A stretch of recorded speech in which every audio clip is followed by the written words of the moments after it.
மறுபிறப்பு.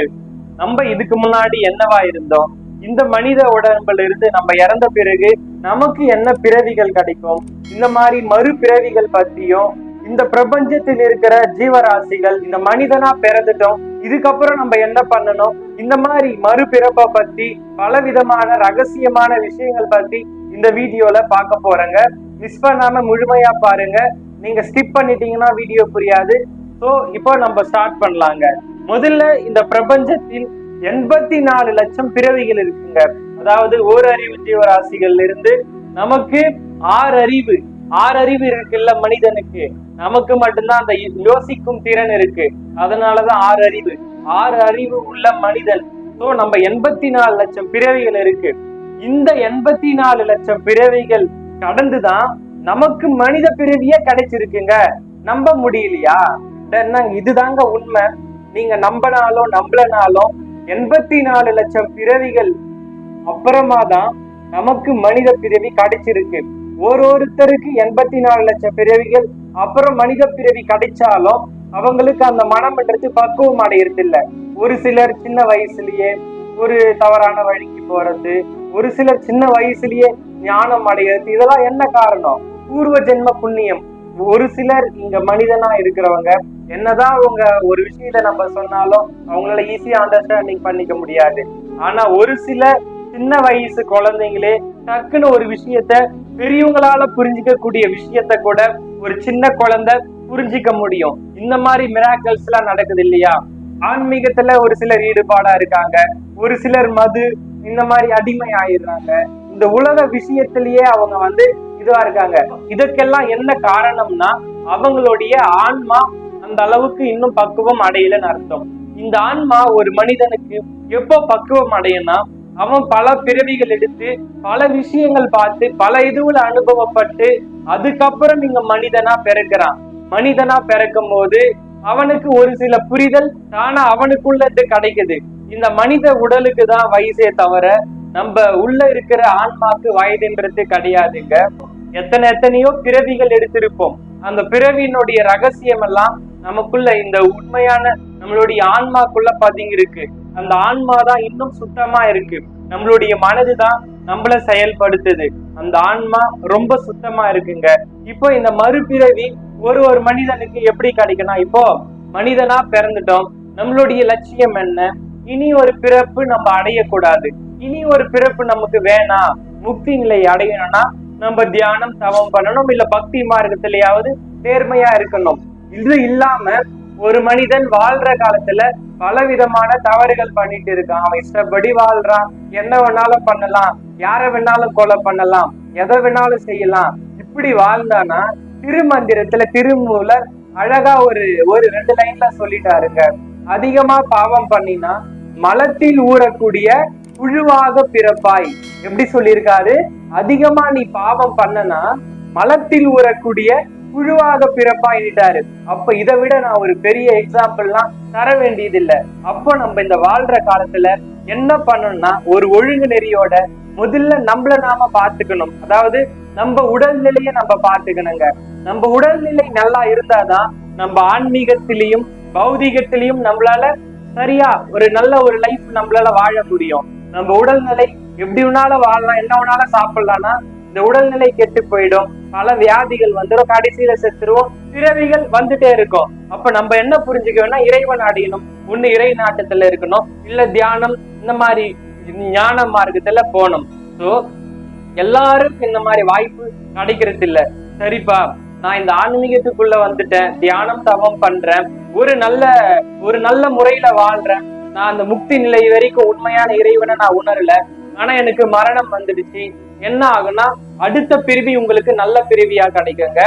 இதே மனித பிறவியா தான் உங்களுக்கு கிடைக்கும். இந்த பிறவியில நீங்க பண்ற தவம் இந்த மாதிரி பக்தி இதெல்லாம் என்ன ஆகுனா, நீங்க சப்போஸ் முக்தியே அடையலனாலும் அடுத்து உங்களுக்கு கிடைக்க போற பிறவி ஒரு மனித பிறவி கிடைக்கும். அந்த மனித பிறவி ஒரு நல்ல பிறவியா கிடைக்கும். இப்போ ரமண மகரிஷி எக்ஸாம்பிள் எடுத்துப்போம்.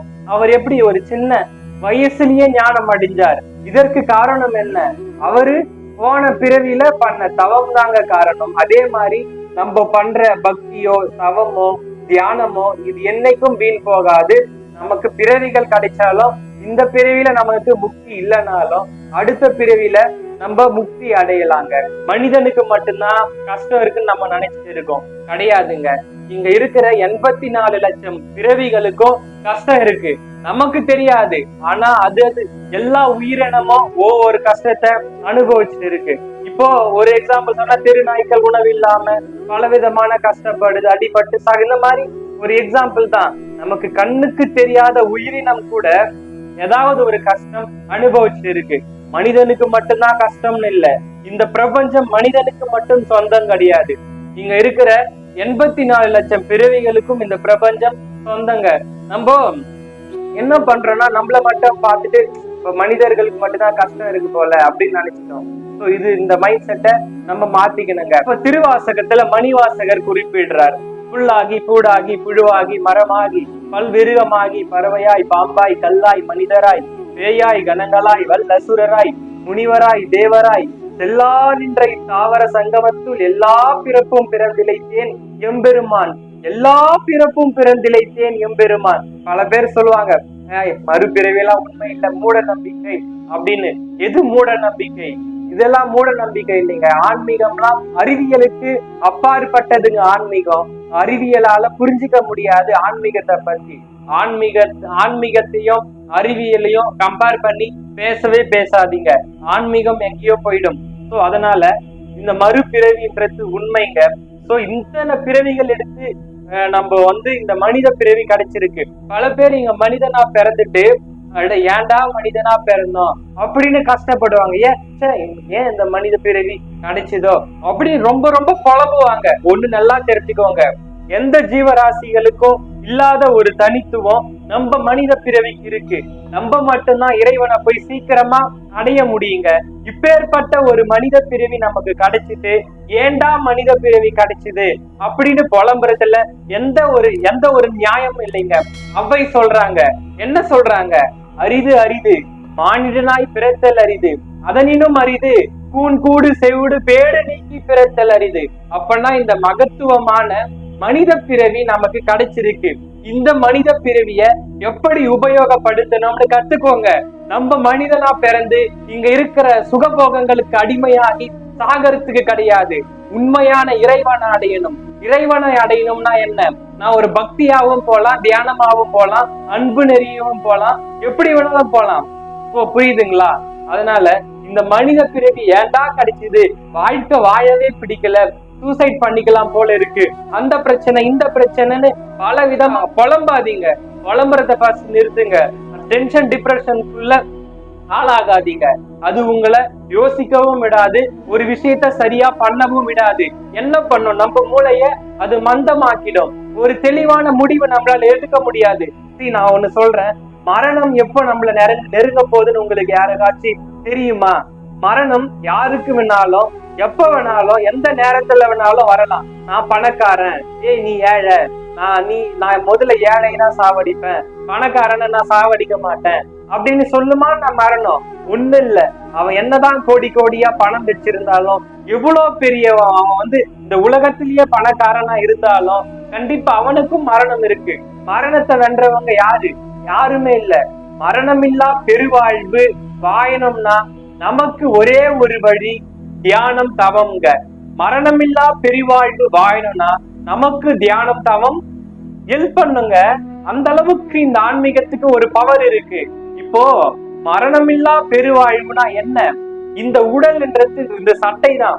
இந்த உடல் வெறும் சட்டை தான். இப்ப நம்ம இறந்து போயிட்டோம்னா இந்த உடல் சுடுகாட்டுக்கு போயிடும். நம்மளுடைய மனம் தனியா வந்துடும், நம்மளுடைய ஆன்மா தனியா வந்துடும். சோ இந்த ஆன்மான்றது சர்வவியாபி, நம்ம மனம் தனியா வந்துடும். அப்ப இந்த மனதோட நம்ம இருப்போம். நம்ம இந்த உடலே நமக்கு தேவைப்படாது. ஆன்மீகத்துல ஒரு கட்டத்துல நம்ம பெரிய நிலை, நம்ம தியானம் தவம் நல்லா சித்திக்கும் போது இந்த உடல் தேவைப்படாது. அப்ப நம்ம மனமோட வெளியே இந்த ஆன்மா சர்வவியாபின்னு சொன்னோம் பாத்தீங்களா?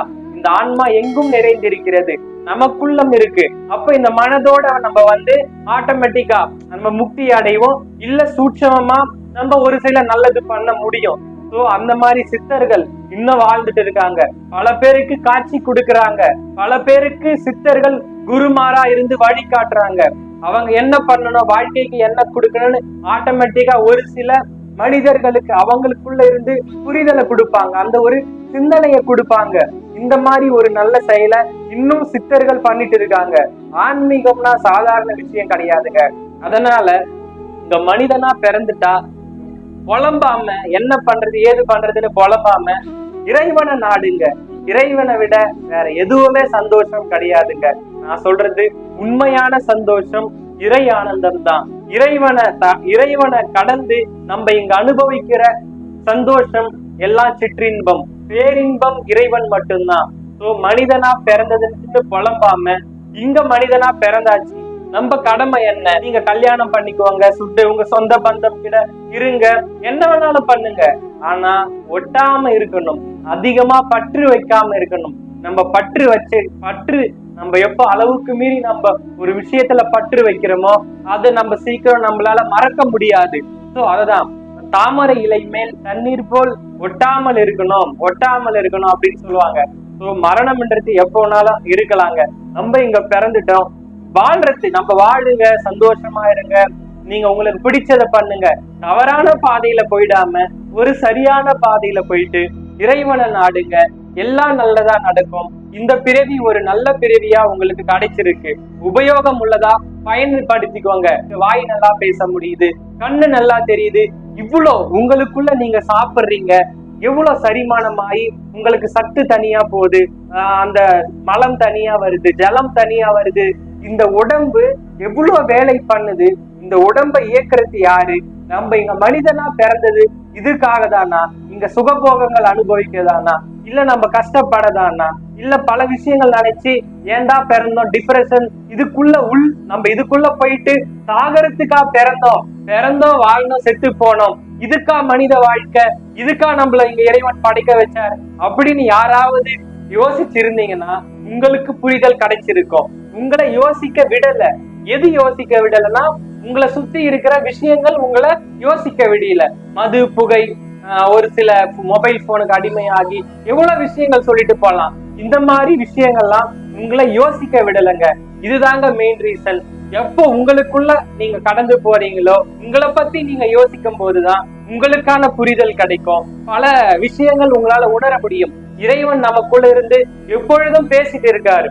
நம்ம ஆழ்மனதுதான் நம்ம ஒரு சில விஷயங்கள் உண்மையை சொல்லும், அதை நம்ம யாரும் உணர முடியல. இதற்கு காரணம் என்ன? நம்ம இங்க அடிமையாகி இருக்கிற விஷயங்கள்.